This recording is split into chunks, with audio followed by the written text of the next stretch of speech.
Baik, yang pertama adalah hikmah. Hikmah ini termasuk dalam induk-induk akhlak terpuji.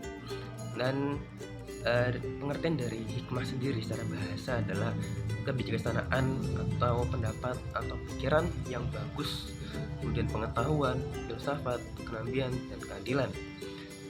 Kemudian hikmah secara istilah adalah perkataan yang tepat, lagi tegas, yang diikuti dengan dalil yang dapat kebenaran.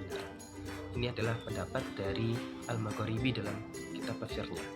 Kemudian juga dalam ulama yang lain, contohnya seperti Thaha Jahja menyatakan bahwa hikmah itu adalah kebijaksanaan, yang mana kebijaksanaan ini dimaksudkan adalah bisa menempatkan pada tempatnya dalam artian kita dalam saat ini ketika berpikir, ketika melakukan tindakan itu harus mengikuti dengan zaman yang berkembang saat ini. Dan juga kita ya ketika melakukan sebuah keputusan juga harus disandarkan atas dalil-dalil agama dan juga dapat menghindari apa-apa yang telah dilarang oleh agama dalam syariat seperti itu. Kemudian hikmah ini memiliki makna mendalam. Ada 4 poin yang dapat dikategorikan atau dijabarkan dalam hikmah ini.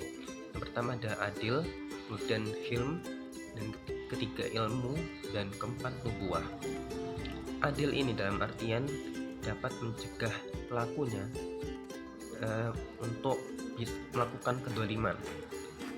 Kemudian hilm dapat mencegah pelakunya untuk melakukan tindakan yang sifatnya egoisme atau kemarahan. Kemudian yang ketiga adalah ilmu. Ilmu ini mencegah pelakunya dari melakukan tindakan yang kejahilan, kebodohan. Kemudian yang keempat adalah nubuwah. Tentu Rasulullah SAW itu diutus untuk umat muslim. Baik, selanjutnya adalah syaja'ah. Secara etimologi, kata syaja'ah berarti berani, yang lawan katanya yaitu al-jaban, berarti pengecut. Kata ini digunakan untuk menggambarkan kesabaran di medan perang. Sisi positif dari sikap berani yaitu mendorong seorang muslim untuk melakukan pekerjaan berat dan mengandung resiko dalam rangka membela kehormatannya. Tetapi sikap ini bila tidak digunakan sebagaimana mestinya dapat menjerumuskan seorang muslim kepada kehinaan.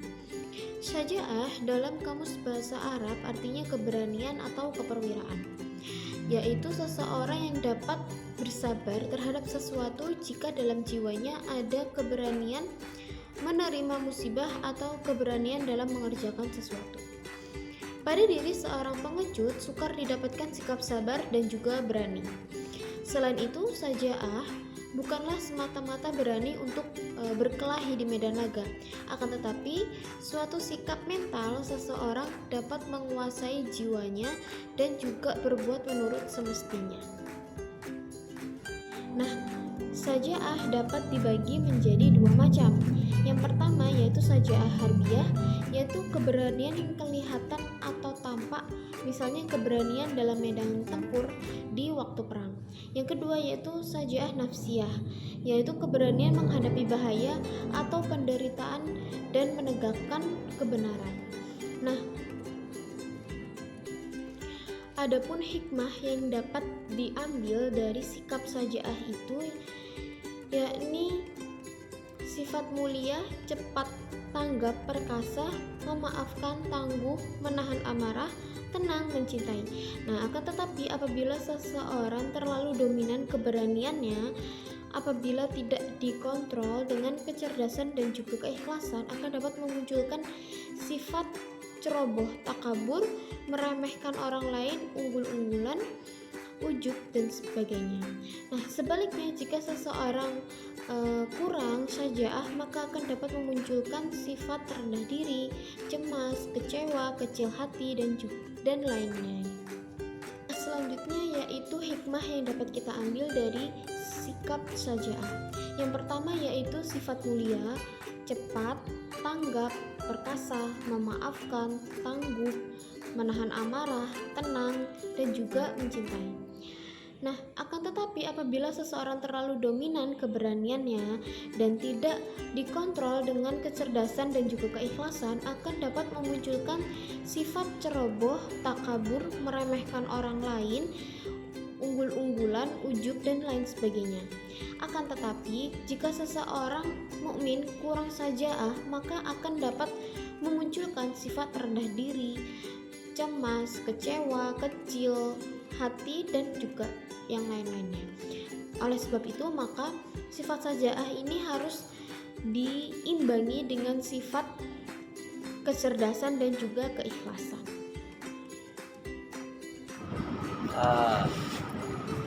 Saja yang pertama adalah adil. Kemudian adil menurut bahasa adalah seperti berikut: untuk buat syai'in ala mahalli, yang artinya meletakkan sesuatu pada tempatnya. Adil juga berarti tidak dua sebelah, tidak memihak atau menyamakan yang satu dengan yang lain. Berlaku adil adalah memperlakukan hak dan kewajiban secara seimbang, tidak memihak dan tidak merugikan pihak manapun. Adil dapat berarti tidak dua sebelah, serta berarti sepatutnya tidak sewenang-wenang. Jamil Solihah, penulis kamus filsafat Arab, mengatakan bahwa menurut bahasa adil berarti al-istiqomah, yang berarti tetap pada pendirian, sedangkan dalam syariat adil berarti tetap dalam pendirian dalam mengikuti jalan yang benar, serta menjauhi perbuatan yang dilarang, serta kemampuan akal dalam menunjukkan bahwa nafsu serta kemampuan akal dalam menunjukkan hawa nafsu bagaimana iman. Nah, untuk selanjutnya yaitu bentuk-bentuk adil. Nah, adapun bentuk-bentuk adil itu ada 4. Nah, yang pertama adil terhadap Allah Subhanahu wa taala, yang artinya menempatkan Allah pada tempatnya yang benar, yakni sebagai makhluk Allah dengan teguh melaksanakan apa yang diwajibkan kepada kita sehingga benar-benar Allah sebagai Tuhan kita. Selanjutnya adil terhadap diri sendiri, yaitu menempatkan diri pribadi pada tempat yang baik dan benar.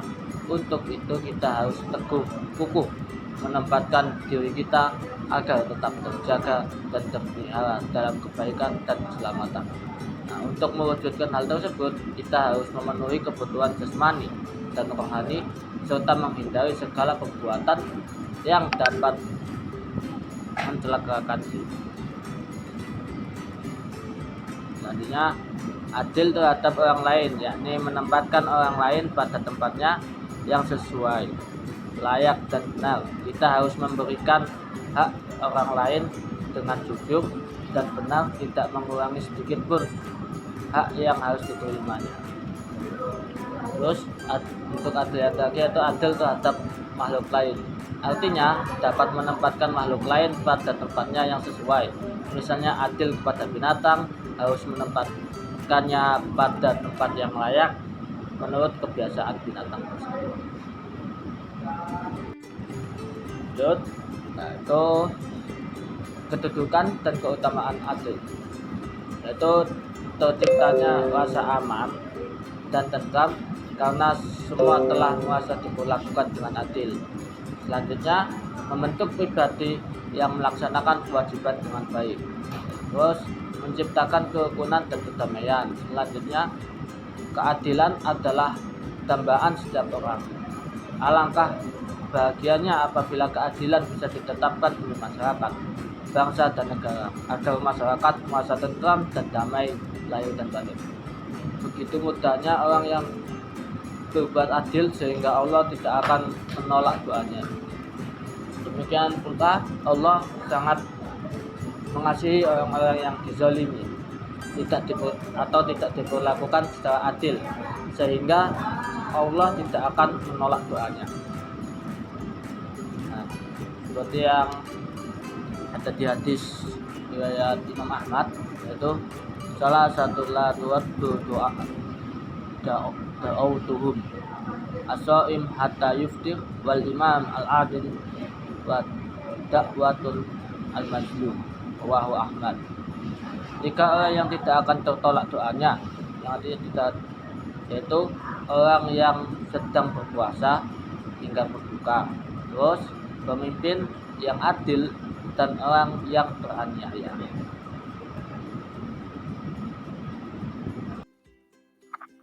Baik, yang selanjutnya adalah tentang ifah. Ada yang sudah tahu apa itu ifah? Dan apakah mungkin dari anak-anak semua sudah menerapkan ifah dalam kehidupan sehari-hari?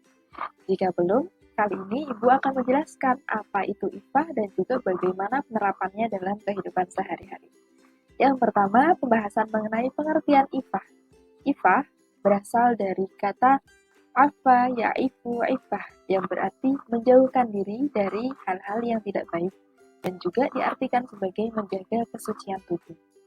Sedangkan menurut istilah, ifah berarti memelihara kehormatan diri dari segala hal yang merendahkan diri manusia.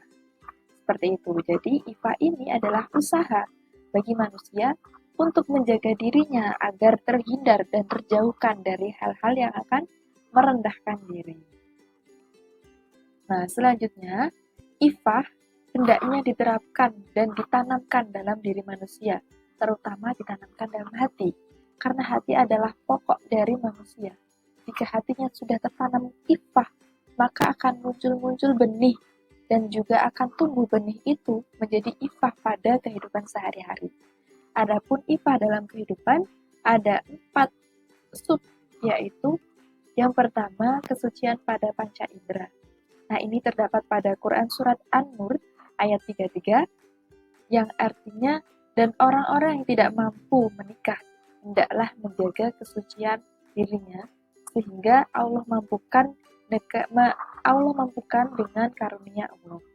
Nah, ini sangat ditekankan bagi seseorang yang belum mampu untuk menikah, maka dianjurkan untuk menjaga pandangannya dari pandangan-pandangan yang sekiranya akan menjerumuskan pada hal-hal buruk seperti melihat lawan jenis dan juga melihat hal-hal yang akan mendatangkan mudarat. Ya, seperti itu. Yang kedua adalah kesucian jasad. Ini terdapat pada Quran Surat Al-Ahzab ayat 59 yang artinya, wahai Nabi, katakanlah kepada istri-istrimu, anak-anak perempuanmu, dan istri-istri orang mukmin, hendaklah mereka mengulurkan jilbabnya ke seluruh tubuh mereka. Yang demikian ini supaya mereka lebih mudah untuk dikenal karena mereka tidak diganggu, agar mereka tidak diganggu. Nah, jadi untuk kesucian jasad ini yang perlu ditekankan adalah bagi muslim, baik perempuan maupun laki-laki, hendaknya menutup aurat. Kita sudah mendapati ketentuan untuk perempuan aurat sekian hingga sekian dan juga laki-laki sekian hingga sekian. Jika perempuan aurat yang hanya perlu ditampakkan adalah muka dan tangan, adapun laki-laki auratnya dari pusar hingga lutut. Nah, untuk apa sih kita menjaga aurat, terutama bagi perempuan? Ya tentunya adalah untuk menjaga kesucian jasad kita. Bayangkan jika manusia tidak menutup aurat atau mengumbar auratnya, pasti akan muncul pikiran-pikiran negatif dari orang lain dan tentunya akan merendahkan diri dia. Iya kan? Lalu yang ketiga adalah kesucian dari memakan harta orang lain. Nah, ini terdapat pada Quran Surat An-Nisa. Nah, yang intinya adalah kita diharuskan untuk menjaga harta orang lain agar tidak tercampur dengan harta kita sehingga kita akan memakan harta orang lain. Apa sih pentingnya untuk menjaga harta orang lain bagi kita? Ya tentunya jika sesuatu yang bukan milik kita masuk ke dalam tubuh kita, maka hal itu bukanlah hak kita, sehingga dampaknya nanti akan berpengaruh pada kehidupan kita sehari-hari. Misalnya, jika memakan hak orang lain, pasti orang lain yang mempunyai hak itu akan terzalimi, sehingga kita akan menimbulkan dampak-dampak negatif seperti tingkah atau perilaku yang kurang baik, dan juga watak yang kurang baik, dan juga lain sebagainya. Kemudian yang keempat adalah menjaga lisan, dengan cara tidak menyakiti orang lain dengan perkataan kita, atau menggunjing, membicarakan orang lain, dan juga berkata-kata kotor. Ya, itu ya anak-anak. Karena lisan ini sangat penting untuk dijaga. Lisan ini sangat esensial sekali bagi manusia, sehingga sangat penting sekali untuk menjaga lisan kita agar tidak terpeleset dan menyakiti orang lain. Seperti itu. Nah, dalam ifah atau menjaga kesucian diri, ini ada beberapa hal yang harus diperhatikan. Yang pertama adalah selalu mengendalikan dan membawa diri agar tetap menegakkan sunnah Rasul.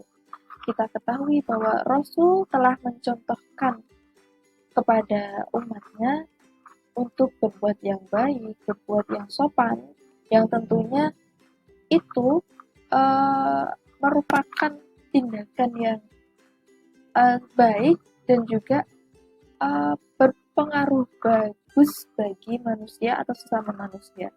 Sehingga Rasul ini memang patut dinyatakan sebagai sirah, ya, karena beliau telah memberikan teladan-teladan yang baik. Nah, ketika kita sudah meneladani kisah-kisah Nabi, sunnah-sunnah Nabi, maka otomatis kehidupan dalam diri kita akan berlaku baik sebagaimana Nabi Muhammad SAW. Yang kedua adalah mempertimbangkan tema teman bergaul. Nah, karena kita makhluk sosial, tentunya kita tidak akan terlepas dengan adanya interaksi antar manusia. Oleh karena itu, kita harus pandai-pandai memilih teman. Jika kita tidak mampu untuk membawa kebaikan bagi seseorang, maka hendaklah cari teman yang akan membawa kita kepada kebaikan. Ya, seperti itu ya. Kemudian yang ketiga adalah selalu menjaga kehalalan makanan. Nah, ini sangat penting sekali seperti yang sebelumnya untuk menjaga hak orang lain agar tidak masuk ke dalam diri kita. Agar apa-apa yang kita makan adalah bukan hak orang lain, akan tetapi itu sudah nyata kehalalannya dan baik bagi kita. Seperti itu. Kemudian yang keempat, menundukkan pandangan. Menundukkan pandangan ini, ya masih ingat kan apa itu menundukkan pandangan? Merupakan salah satu cara untuk menghindarkan diri dari terjatuhnya zina. Ya, seperti itu. Kemudian yang kelima, tidak berkholwat. Ayo, siapa yang tahu apa itu kholwat? Kholwat itu adalah berduaan dengan lawan jenis. Nah, kenapa ini sangat dilarang, teman-teman? Ya, karena akan menimbulkan pengaruh negatif. Tentunya laki-laki dan perempuan yang tidak mahram, jika berkholwat akan datang teman ketiga, yaitu syaitan. Nah, syaitan di sini akan mempengaruhi mereka, mengiming-imingi mereka agar berbuat buruk. Maka dari itu, untuk menghindari yang namanya zina, wala taqrabu zina, yaitu salah satunya dengan tidak berkholwat dengan lawan jenis. Kemudian yang keenam adalah menjauhkan diri dari hal-hal yang dapat mengundang fitnah. Misalnya ya seperti berkholwat tadi, kita tidak diperkenankan untuk berkholwat, takutnya nanti jika ada seseorang yang salah paham, padahal niat kita baik, nah itu akan menimbulkan fitnah dari orang lain. Dan juga kita menghindari yang namanya kumpulan-kumpulan orang yang sudah membicarakan orang lain.